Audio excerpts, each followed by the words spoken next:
तो बोले मित्र क्या तुमको कितनी तकलीफ दी, पैर तोड़ दिया, मेरे पिता को छल से मारा, तुमको भी छल से मार दिया। दुर्योधन ने अपना खून निकाला और अश्वत्थामा को तिलक दिया। अब तुम कौरव सेना के सेनापति, मरते मरते क्या चाहते हो राजन? बोले मैं पांडवों का नाश चाहता। बोले हो जाओ राजन, जिंदा रहना, हम जा रहे हैं और इनका नाश ही करके आए। चले गए भाई। जब गए खतरनाक जंगल, वहां सूरज चंद्रमा सब बंद, अंधेरी रात, इनको नींद आ रही। कृपाचार्य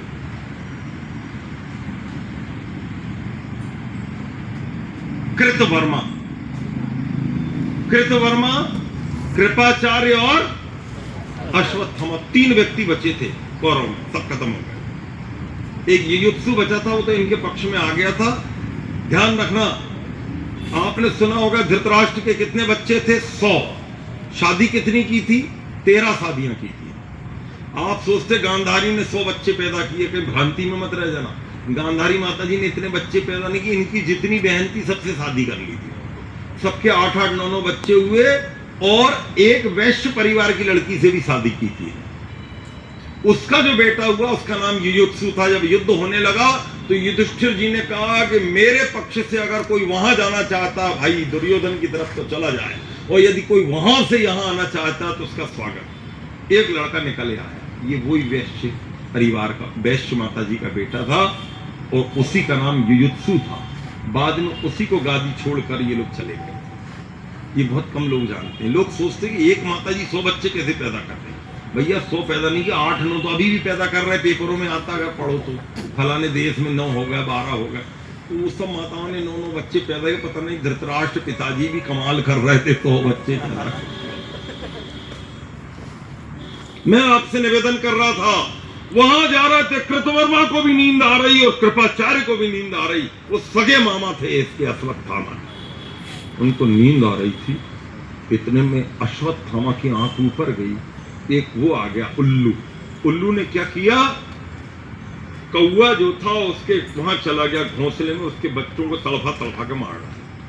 और उनको दिखाई नहीं देता बेचारे कौओं को रात में, और उल्लू को दिन में दिखाई नहीं देता। और एक कहने लगे उठो आप दोनों मामा जी, कृतवर्मा जी उठिए, क्या बात है? कहने लगे हो गया पांडवों का नाश। लगे क्यों?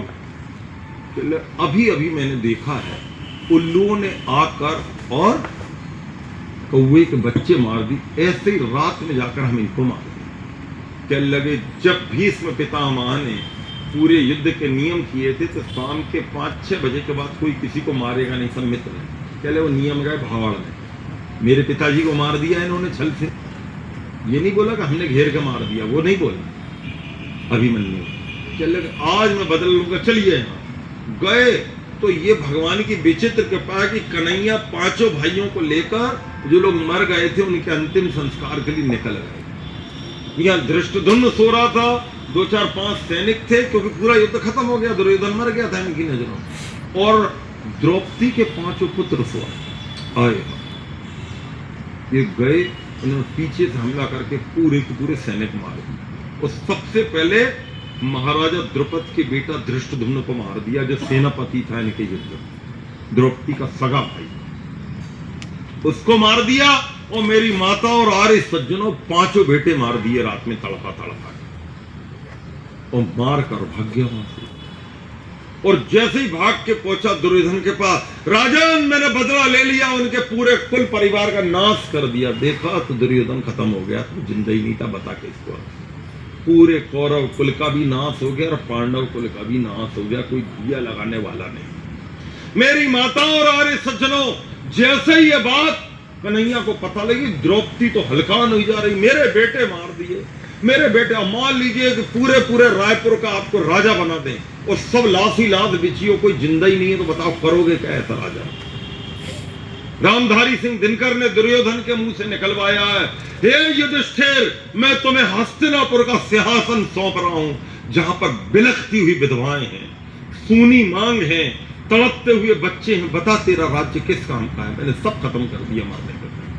ये वहां गए, अब साहब इनको रो रो के हलकान हुई जा रही द्रौपदी, मेरे पतिदेव हे युधिष्ठिर और मेरे चारों देवरों, जाओ कहीं से भी ढूंढ कर लाओ उस व्यक्ति को जिसने मेरे बच्चों को मारा। इन लोगों ने पता लगाया तो अश्वत्थामा, इनने अश्वत्थामा को घेर लिया। अश्वत्थामा को घेरा इन्होंने, तो घेरने लगा, उसने अंतिम संधान किया, बोले हे प्रभु ये मैं बाण छोड़ रहा हूं ब्रह्मास्त्र का, और ये बाण जाकर पांडवों के अंतिम कुल को जड़ से खत्म कर देगा।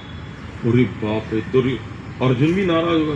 अर्जुन ने उसका संधान किया, बोला मैं बाण छोड़, करेंगे क्या लोग, उसने वो छोड़ दिया। महर्षि व्यास सामने बैठे, तो क्या बात है, दोनों ने ब्रह्मास्त्र छोड़ दिया। अर्जुन वापिस लो, वापिस लो अर्जुन, बोले गुरुदेव वापिस लो। इसी समय उन्होंने संधान किया, उसको वापिस ले, बोले अश्वत्थामा वापिस लो। क्या लगे भगवान मैं वापिस नहीं ले सकता, उसके लिए ब्रह्मचर्य के पालन की जरूरत होती है। मेरा ब्रह्मचर्य इतना नहीं है कि मैं ब्रह्मास्त्र वापिस ले लूं। अरे बोले पूरी सृष्टि का विनाश हो जाएगा, मूर्ख क्या कर रहा है, बोले मैं वापिस न ले पाऊंगा भगवान। अब वहां पर सन्नाटा छा गया था। कृष्ण कन्हैया कहने लगे मूर्ख क्या कर दिया तुमने। इन लोगों ने उसके यहाँ पर मणि थी, उसको चाकू से काटा, बोले ताकता रहेगा तूने हमारे कुल का नाश किया। दौड़ कर गए, उत्तरा तड़प रही थी अभिमन्यु की पत्नी, उसके गर्भ का अंतिम चिराग जो है, पूरे पांडवों के जीवन की अंतिम कमाई वो बच्चा, उसके ऊपर ब्रह्मास्त्र छोड़ा था। अब कन्हैया की अंतिम परीक्षा थी पूरी, यदि इसमें फेल हो जाते तो पता नहीं क्या होता। वो गए, उन्होंने अपने हाथ में चिकित्सा की कुछ चीजें ली, उत्तरा को खिलाई, उसकी दवाई दी, ये किया वो किया, अपने हाथ में जल लिया।